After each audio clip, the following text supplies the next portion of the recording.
Hi hello എല്ലാവർക്കും അന്നപൂർണേശ്വരി ചാനലിലേക്ക് സ്വാഗതം. ഞാൻ ഇന്ന് ഉണ്ടാക്കാൻ പോകുന്നത് സ്പെഷ്യൽ ഇടിച്ചക്ക മസാല കറിയാണ്. അതിന് വേണ്ട ഇൻഗ്രീഡിയൻസ് ഇതൊരു ഇടിച്ചക്ക ഇതേപോലെ കഷ്ണങ്ങളായി മുറിച്ച് മഞ്ഞൾപ്പൊടിയും ഉപ്പിട്ട് വേവിച്ചതാണ്. കുക്കറിൽ 2 വിസിൽ വെച്ചതാണ്.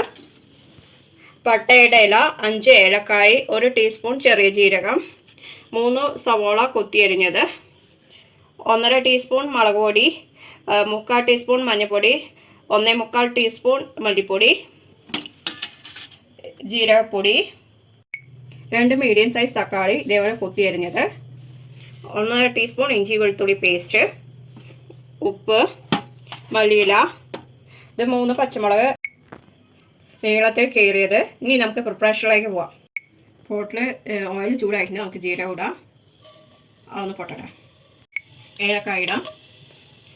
അതോടൊപ്പം തന്നെ പട്ടയുടെ ഇലയും ഇടാം. അതൊന്ന് ചെറുതായി പൊട്ടട്ടെ. ഇനി നമുക്ക് സവാള കൊത്തിയരിഞ്ഞത് ഇടാം. അതൊന്ന് നോക്കട്ടെ. ഇനി നമുക്ക് ഇഞ്ചി വെളുത്തുള്ളി പേസ്റ്റ് ഇടാം. അതൊന്ന് നോക്കട്ടെ. ഇനി പച്ചമുളക് ഇടാം. അതൊന്ന് ചെറുതായി നോക്കട്ടെ.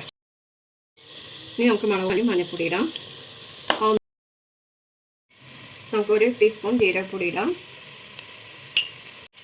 നന്നായി നോക്കട്ടത്. ഇനി നമുക്ക് തക്കാളി ഇടാം. അത് നന്നായി ഉടനെ മസാല ഏകദേശം റെഡിയായി. നമുക്കിനി ചക്ക ഇടാം. ഇടിച്ചക്ക എന്നിട്ട് നന്നായി മിക്സ് ചെയ്ത് കൊടുക്കാം. ഈ മസാലയിൽ നമുക്ക് ഉപ്പിടാം. ഓൾറെഡി ചക്ക വേവിക്കുമ്പോൾ നമ്മൾ ഉപ്പും മഞ്ഞൾപ്പൊടി ഇട്ടിട്ടാണ് വേവിച്ചിരിക്കുന്നത്. അപ്പോൾ ഉപ്പിടുമ്പോൾ എപ്പോഴും ശ്രദ്ധിക്കുക, ഉപ്പ് കൂടാതിരിക്കുക. എന്നിട്ട് 1 മിനിറ്റ് നമുക്ക് അടച്ച് വേവിക്കാം. 1 മിനിറ്റ് നമുക്ക് മൂടി തുറന്ന് നോക്കാം. ഇടിച്ചക്കയിൽ മസാല ഒക്കെ പിടിച്ചിട്ടുണ്ട്. നമുക്ക് എന്നാലും ഗ്രേവി വേണം. അതിന് വേണ്ടി 1 ഗ്ലാസ് വെള്ളം, അതായത് ഇത് ചക്ക വേവിക്കുമ്പോൾ ഇതാക്കിയതാണ്, അത് ഊറ്റിയെടുത്താണ്. അത് തന്നെ നമുക്ക് ഇതിൽ ഒഴിക്കാം. മറ്റൊരു വെള്ളം ഉപയോഗിക്കണേക്കാട്ടി നല്ലത് ഇത് തന്നെയാണ്. ഞാൻ ഗ്രേവിക്ക് വേണ്ട ആവശ്യത്തിനുള്ള വെള്ളം ഒഴിച്ചിട്ടുണ്ട്. ഇനി ഉപ്പ് വേണമെങ്കിൽ ഉപ്പോ മുളകോ ചേർക്കാവുന്നതാണ്. ഒന്ന് നന്നായി തിളക്കട്ടെ. നന്നായി തിളച്ചിട്ടുണ്ട്.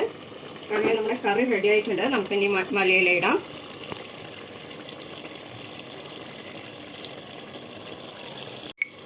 അങ്ങനെ നമ്മുടെ സ്പെഷ്യൽ ഇടിച്ചക്ക മസാല കറി റെഡിയായി. ഇത് സിമ്പിളാണ്, ടേസ്റ്റിയാണ്. ഇഷ്ടപ്പെട്ടവർ ലൈക്ക് ചെയ്യുക, ഷെയർ ചെയ്യുക, കമൻറ്റ് ചെയ്യുക, സബ്സ്ക്രൈബ് ചെയ്യുക. സബ്സ്ക്രൈബ് ചെയ്യുക, തൊട്ടടുത്തിറങ്ങാൻ ബെൽ ബട്ടൺ ഓൾ എന്നുള്ളത്. അപ്പോൾ ഞാനിടുന്ന പുതിയ വീഡിയോസ് നിങ്ങൾക്ക് നോട്ടിഫിക്കേഷൻ ആയിട്ട് വരും. എല്ലാവർക്കും ഗുഡ് ബൈ.